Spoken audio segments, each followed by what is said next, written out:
सदवचन जो बदल दे आपकी जिंदगी। चैनल को सब्सक्राइब जरूर करें। नमस्कार, आप देख रहे हैं न्यूज स्टार एमपी चैनल। सदवचन जो बदल दे आपकी जिंदगी कार्यक्रम के अंतर्गत हम आपको वो वाक्य बताते हैं, जो वाक्य सुनवाते हैं, जिनमें कहीं ना कहीं आपके जीवन को अच्छी दिशा एवं अच्छा मार्ग मिलने की उम्मीद रहती है। अपने आचरण को सही रखें, अपने बच्चों को शिक्षित करें और कर्म जरूर करें। आइए शुरू करते हैं। सबसे पहले हम आपको बताते हैं कि पैसे से हर चीज़ नहीं खरीदी जा सकती है। इस चीज़ को आप माने कि पैसे से संसाधन, जो संसार रूपी जो संसाधन है वो तो हम उपलब्ध कर सकते हैं, वो तो खरीद सकते हैं, लेकिन पैसे से हम अपनी मान मर्यादा, इज्जत एवं अपने जो मानवता है उस मानवता को भी नहीं खरीद सकते हम। और भी चीज़ें ऐसी हैं, अच्छे भावों को नहीं खरीद सकते हम, क्योंकि भाव तो आपको अच्छे रखना पड़ेंगे। भगवान को भी हम पैसों से, मूर्ति तो खरीद सकते हैं, लेकिन जो भगवान हैं, ईश्वर हैं, जो कृपा करने वाले हैं, उनको हम पैसों से नहीं खरीद सकते हैं। वो सिर्फ भाव के भूखे होते हैं। और कई चीज़ें ऐसी होती हैं कि हम पैसों से तो नहीं, लेकिन अपने अंदर के जो अच्छे भाव हैं, सच्चे भाव हैं, उन भावों से हम वो चीज़ प्राप्त कर सकते हैं। आइए सुनते हैं इन्हीं भावों को लेकर कि किस तरह से बागेश्वर सरकार क्या कह रहे हैं। इस चीज़ को सुनिए आप। पुस्तक खरीद सकते, ज्ञान नहीं। भवन खरीद सकते, बिस्तर खरीद सकते, नींद नहीं। बिल्कुल। उसी प्रकार माला खरीद सकते, भक्ति नहीं। उसी प्रकार मेरे प्रियजनों, हम तुमसे यही कहना चाहते हैं, मंदिर बनवा सकते, भगवान नहीं। बिल्कुल, देखिए वही बात। बिल्कुल। भगवान कहाँ से लाओगे? भगवान तो भाव से प्रकट होता है। बिल्कुल। भाव का भूखा हूँ मैं और भाव ही एक सार है। सही बात। भाव से जो मुझको भजे, सुभाव से बेड़ा पार है। बिल्कुल। भाव बिन कुछ भी दे तो मैं कभी लेता नहीं। सही बात। भाव पूरत तेरी ही करती मुझे लाचार है। बांध लेते भक्त मुझको भाव की जंजीर में, इसलिए इस भूमि पर होता मेरा अवतार है।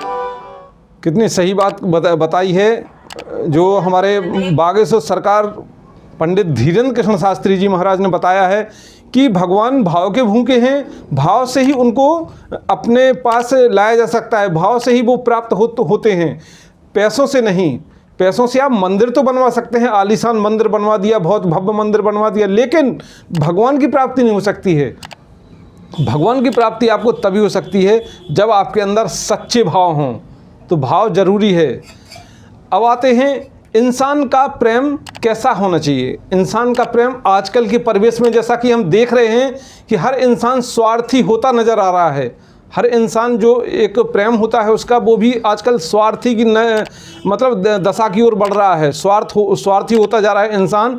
स्वार्थ के मगल जाल में फंसकर वह मानवता भी भूलता जा रहा है, क्योंकि हर जगह स्वार्थ नहीं चलता।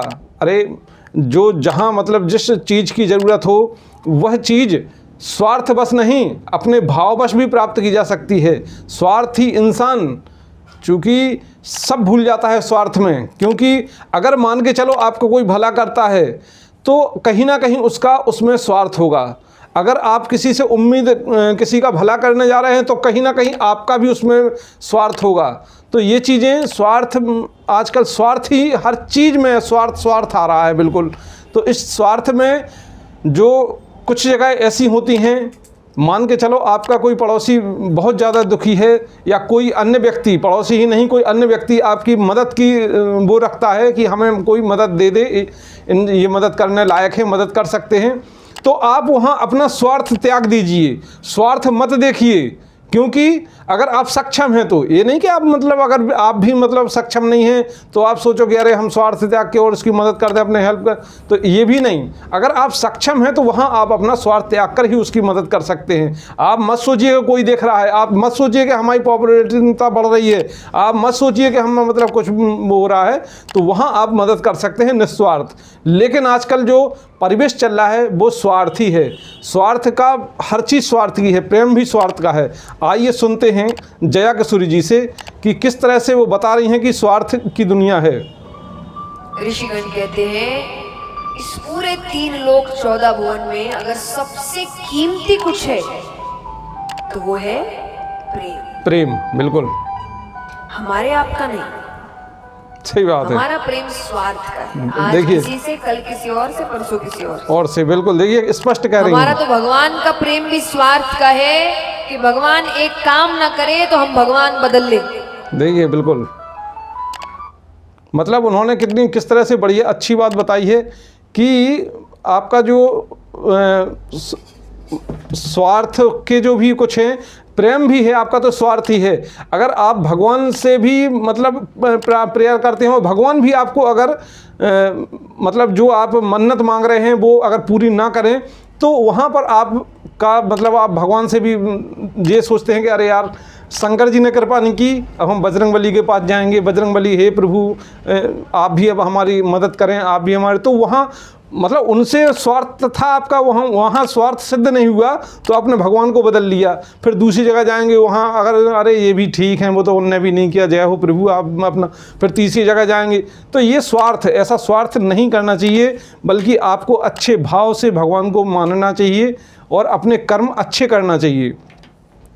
जिंदगी में सबसे अनमोल चीज़ है कभी उदास मत होना। ज़िंदगी में कभी उदास अगर हुए तो आपके साथ जो अन्य लोग जुड़े हैं वो भी उदास हो जाते हैं, क्योंकि जो जीवन है, जीवन में कई तरह की चीज़ें आपके उसमें जुड़ी होती हैं। एक शारीरिक, अगर आप अधिकांश मतलब उदास रहते हो तो आपकी एक शारीरिक चीज़ भी वहाँ पर अच्छी नहीं होगी, आपके आचरण भी मतलब वो उसमें बदल जाते हैं एक उदासता में। तो इस प्रकार से आप अपने जीवन में अच्छे आचरण लाएं, बीते कर्मों को भुलाएं, जो आप गलत कर चुके हैं आप मतलब, तो आप जब आप अपनी ज़िंदगी की अच्छी शुरुआत करते हुए आगे बढ़ें, अच्छी शुरुआत यानी अच्छी शुरुआत का मतलब ये है कि अच्छे कर्म करते रहें। आप बुरे कर्मों का अगर आप मान के चलो, भूल बस आपसे जो बुरे कर्म हो गए उनको बिल्कुल वहीं त्याग दें और दृढ़ संकल्प ले लें कि हमें अब बुरे कर्म नहीं करना है और उन कर्मों को त्यागते हुए अच्छे कर्मों की ओर चल पड़ना है। बिल्कुल आपके द्वारा किसी का अहित ना हो, आप किसी की बद्दुआएं ना लें, आप किसी की हाय हत्या ना लें, तो आपके साथ भगवान भी बिल्कुल बरहमेश आपकी रक्षा करते रहेंगे और आप जो अच्छे कर्मों के बलबूते पर आगे बढ़ेंगे आपको उन्नति ही उन्नति मिलेगी। क्या कहते हैं आप सुनिए, एक मतलब विशेष महान संत प्रेमानंद दास जी महाराज से सुनिए आप किस तरह से बताते हैं। निराश नहीं होना, हमें रौंदना है, हमें अपने को रौंदाना नहीं। सही बात, काम क्रोध लोभ मोह मद मत्सर सब गुलाम बनाए हुए हैं। बिल्कुल, हे नाम जप कर सिंहवत दहाड़, कोई परास्त न कर पाए, ऐसा मानोदय है। पर अब समझ नहीं पा रहे, इन्हीं बात मान लो, कोई नशा मत करो, कोई नशा मत, बिल्कुल सही बात, नाम जप करो तो पीछे जो हमसे गलतियां हुई भगवान उसको क्षमा कर देंगे, हमारा जीवन मंगलमय होगा। किस तरह से उन्होंने बताया कि भगवान मतलब जो पिछली आप गलत कर्म या मतलब भूलवश जो गलत कर्म हो गए हैं उनको भगवान आगे जो आप अच्छे कर्म करेंगे तो पिछले जो कर्म आपके गलत हुए तो वो सब कटते जाएंगे और अच्छे कर्मों का भगवान फल आपको देगा। तो आज की जो वीडियो हमने आपके लिए तैयार की है, जो आज हमारे ये सद्वचन आपके लिए जो सद्वचन जो बदल दे आपकी ज़िंदगी के नाम से जो हमारा टाइटल है, इसका मुख्य उद्देश्य यही है कि आप अपने जीवन में अच्छे कर्म करें, गलत कर्मों को त्यागें, नशा से दूर रहें, अपने बच्चों को शिक्षित जरूर करें, शिक्षा की ओर अग्रसर जरूर करें और इंसान हो इंसान से प्रेम करना चाहिए, इंसान को इंसान से प्रेम करना चाहिए, नफ़रतों की आंधी में कभी नहीं बहना चाहिए। आज की वीडियो यहीं पर समाप्त होती है। हमारे न्यूज स्टार एमपी चैनल को आप सब्सक्राइब जरूर कर लें। जय श्री राम, जय हिंद। देखते रहिए न्यूज स्टार एमपी चैनल, सच के साथ।